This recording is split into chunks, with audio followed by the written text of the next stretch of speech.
Distinguished colleagues, friends, and advocates, my name is Pascal Alote. I have the honor and privilege of directing the WHO Department of Sexual and Reproductive Health and Research.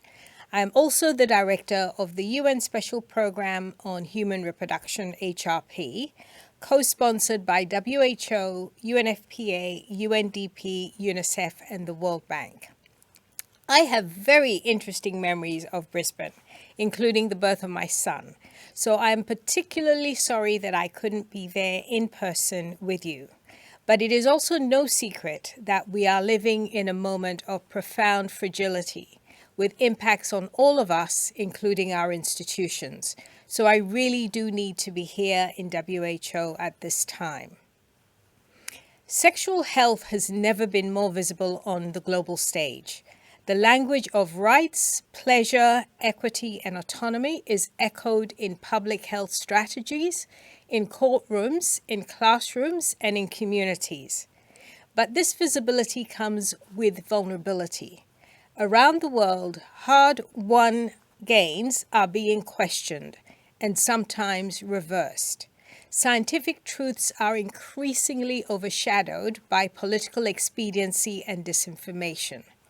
We can't keep doing the same, or even more of the same.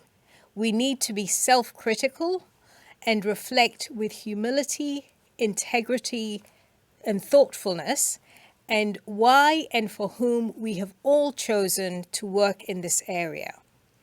And we must respond with clarity, courage, and commitment. The issues we are here to address are not abstract.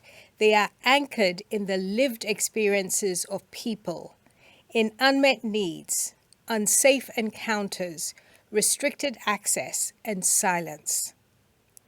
They are evidenced in the global burden of sexually transmitted infections, unintended pregnancies, gender-based violence and discrimination that disproportionately affects LGBTQI+ populations, young people, and those in fragile settings. And in just 6 months, the gains we have made over decades are in real jeopardy. Amongst other things, this tells us that the foundations we have built are not robust enough, resilient enough to withstand the recent shocks, coming relatively soon after the fragile recovery of the COVID pandemic. At HRP, we remain focused on our core mandate to generate evidence, support research, and guide policy through rigorous science. This means shining light on the realities of sexual health and helping countries act on that knowledge. In 2023, we launched the SHAPE instrument, designed to assess sexual practices and behaviors, filling a long-standing gap in cross-national data.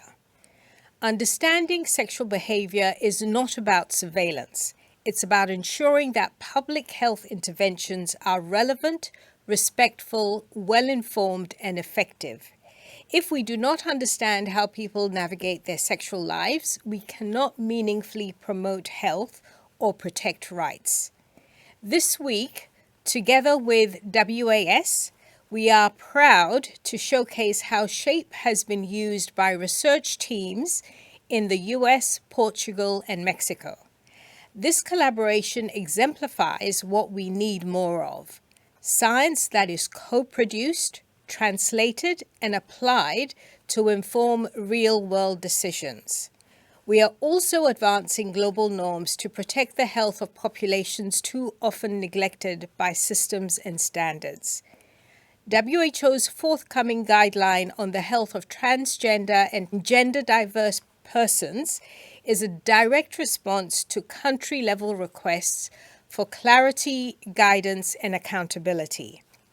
It reflects not just a scientific need, but a moral and public health imperative. When trans and gender-diverse individuals face barriers to care, mistrust, and abuse, we all fail.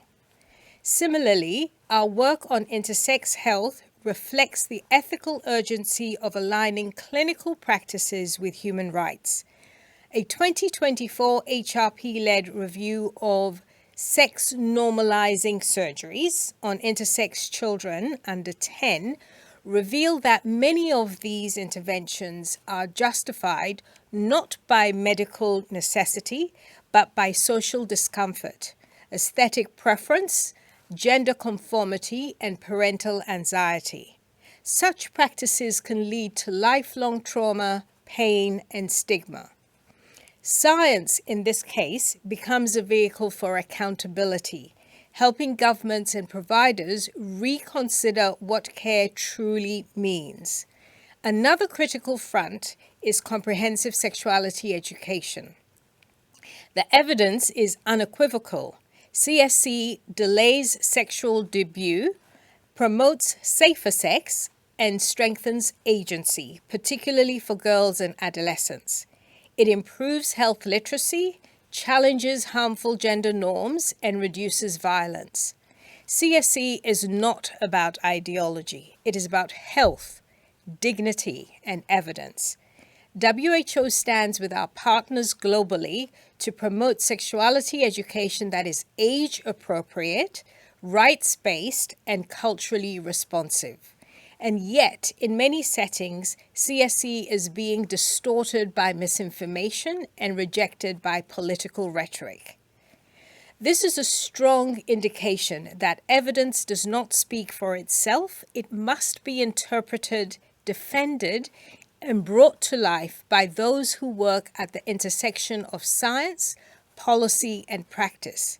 And that is why this community, the WAS community, is indispensable. As sexologists, researchers, clinicians, and advocates, you carry the credibility and conviction to hold the line against backlash.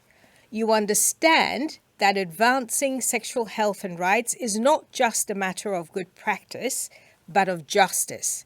And for that reason, there is cause to be hopeful. With new technologies, new coalitions, and new commitments.